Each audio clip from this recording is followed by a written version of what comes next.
اب سنو اے سنی نوجوانوں، تم کو سنی کہا جاتا ہے.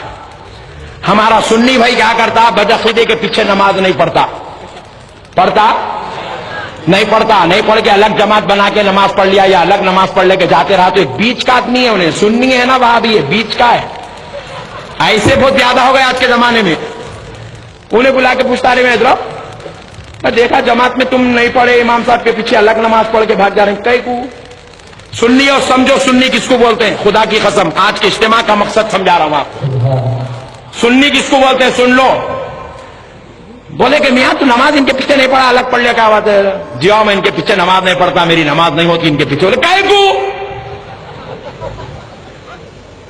بولے کہ انہوں بازو والے ہے، تھوڑا سر پھرا رہا کہ بولتا پکوڑے ہے، 24 نمبر ہے. کس کو بولتے ہیں میاں یہ سو؟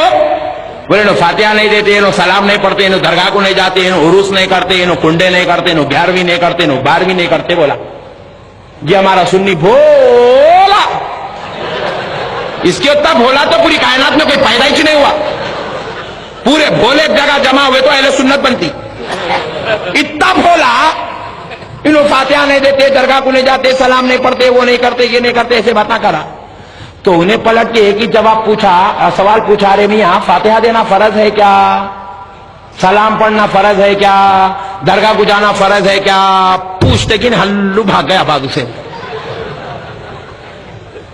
اے بھاگو نہ کوئی ادھر ادھر بول کے پھر بلا کے پوچھا اچھا جان دے بھائی انہوں تو بازو والے کیا کہ تو بولا ان کے پیچھے نماز نہیں پڑھا، اچھا کرا جان دے تو کیا ہے؟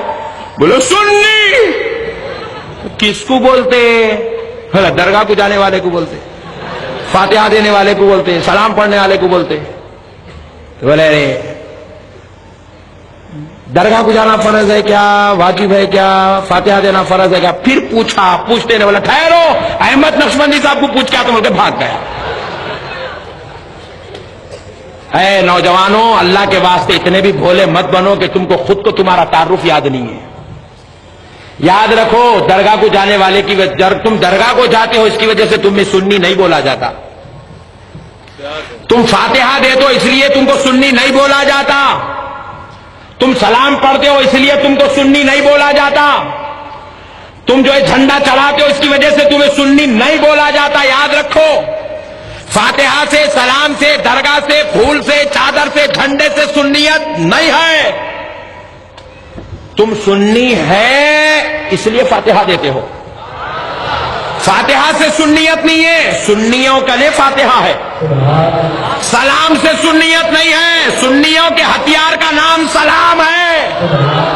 درگاہ شریف کی زیارت سے سنیت نہیں ہے، سنیوں کے پاس اللہ کے ولی کی درگاہ ہے. نماز سے مسلمانیت نہیں ہے. تم مسلمان ہے اس لیے تمہارے اوپر نماز ہے. بات سمجھ میں آ رہی میاری؟ کس کو نہیں آئی ہاتھ اٹھا؟ سب کو آ رہی ہے. اچھا ماشاءاللہ. یاد رکھو درگاہ سے سنیت نہیں ہے، سنیوں کے پاس درگاہ ہے، سنیوں کے پاس فاتحہ ہے، سنیوں کے پاس سلام ہے، سنیوں کے پاس جھنڈا ہے. جھنڈے سے سنیت نہیں ہے، درگاہ سے سنیت نہیں ہے. یاد رکھو اے مسلمانوں ہم نے اپنی سنیت کا غلط تعارف پیش کیا ہے. بولے نو مولانا کنڈے نہیں کرتے لہذا وہابی نہیں، یہ تعارف غلط ہے. کنڈے نہیں کرنے سے کوئی وہابی نہیں ہوتا. یاد رکھو ہم میں بھی کئی ایسے لوگ بیٹھے جو اب تک اپنے گھر میں کنڈے ہی نہیں کرے. سننی نہیں ہے. کرنول کی جامع مسجد میں 1000 مسلمان جمعہ کی نماز پڑھے. سلام پڑھنے کی بات آئی تو 975 چلے گئے، 25 ہی کھڑے رہے. کیا 975 وہابی ہے؟ نہیں، سنی ہے. سلام نہیں پڑھا یہ الگ بات ہے مگر سنی تو ہے. پھر سنی بولتے کس کو؟ سنی کس کو بولتے؟ جو نبی کو اپنی جان سے زیادہ چاہے اس کو سنی بولتے ہیں. جو نبی کے علم غیب کو مان لے اس کو سنی بولتے ہیں. جو نبی کے حاضر و ناظر ہونے کو مان لے اس کو سنی بولتے ہیں. جو نبی کو شافع محشر مان لے اس کو سنی بولتے ہیں. جو لامکاں جا کر اپنی آنکھوں سے رب کا دیدار کرنے کو مان لیا اس کو سنی بولتے ہیں. جو نبی کو خبر میں آئے اور گناہگاروں کو بخشانے کو مان لے اس کو سنی بولتے ہیں. جو نبی کی عظمت کو مان لے اس کو سنی بولتے ہیں. جو نبی کو سید المرسلین مان لے اس کو سنی بولتے ہیں. اور خوابوں میں آ کر غلاموں کو دیدار کرانا جو مان لے اس کو سنی بولتے ہیں. میرے بھائیوں، اللہ اور اس کے رسول کا واسطہ یہ سنیت ہے. جو امام حسین کو جنتی جوانوں کا سردار مان لے وہ سنی ہے. امام حسین کو جو غلطی پہ مانے انہیں سنی نہیں ہو سکتا. اب یاد رکھو، بازو والوں کے بارے میں یہ غلط تعارف مت دو. درگاہ کو نہیں جاتا، سلام نہیں، انہیں آنا ہی نہیں. درگاہ کو آیا تو بم رکھ کے جاتا. انہیں ہوا نہیں اجمیر میں آنا ہی نہیں بازو والا. یہ تو غلاموں کا مقدر ہے جی، یہ تو عاشقوں کا مقدر ہے. انہیں فاتحہ پڑھنا بھی نہیں، انہیں پڑھا تو سرکار اس کی شفاعت کرائیں گے. انہیں پڑھنا نہیں، انہیں جنت میں آنا بھی نہیں. یہ تو غلاموں کا مقدر ہے. بات سمجھ میں آئی؟ ان کو بدعقیدہ فاتحہ سلام کی وجہ سے نہیں بولا جاتا. پھر آپ پوچھیں مولانا کئی کو بولا جاتا؟ اعلیٰ حضرت امام احمد رضا صاحب قبلہ نے جو کہا ہے کہ ان کے پیچھے نماز مت پڑھو، کیوں کہا ہے؟ کیوں پیچھے نماز مت پڑھو؟ یہ فتویٰ علماء اہل سنت نے کیوں دیا ہے؟ اس لیے دیا ہے کیونکہ یاد رکھو فاتحہ سلام کی وجہ سے نہیں.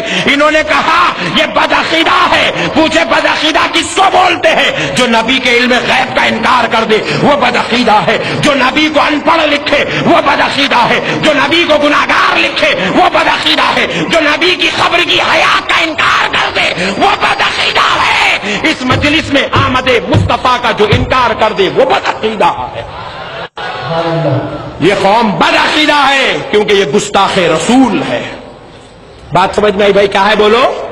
گستاخ رسول ہے. یہ رسول اللہ کی عظمت کا انکار کرنے والی قوم، یہ رسول اللہ کی رفعت کا انکار کرنے والی قوم ہے. یہ گستاخ رسول ہے، یہ دشمن رسول ہے، یہ باغی رسول ہے. یہ اہل بیت سے بغض رکھتے ہیں، یہ آل نبی سے بغض رکھتے ہیں، یہ غوث و خواجہ سے بغض رکھتے ہیں، یہ اولیاء اللہ سے دشمنی رکھتے ہیں. اس لیے ہمارے بزرگوں نے کہا جو اتنوں سے بغض و بغاوت رکھے ایسی گندی قوم کے پیچھے نماز کیسے ہو سکتی ہے؟ جو نبی کے علم غیب کا انکار کر رہا ہے، جو نعوذ باللہ نبی کو ان پڑھ کہہ رہا ہے، جو نعوذ باللہ نبی کو گناہگار کہہ رہا ہے، ایسی قوم کے پیچھے تمہاری نماز کیسے ہو سکتی ہے؟ لہذا یہ ان کی بدعقیدگی ہے جو یہ دشمن رسالت میں مبتلا ہے. میرے نوجوان بھائیوں یاد رکھو، علماء اہل سنت نے تمہیں کبھی کڑوا گٹ نہیں پلایا ہے. علماء اہل سنت نے تمہیں یہی درس دیا ہے ان سے بچو.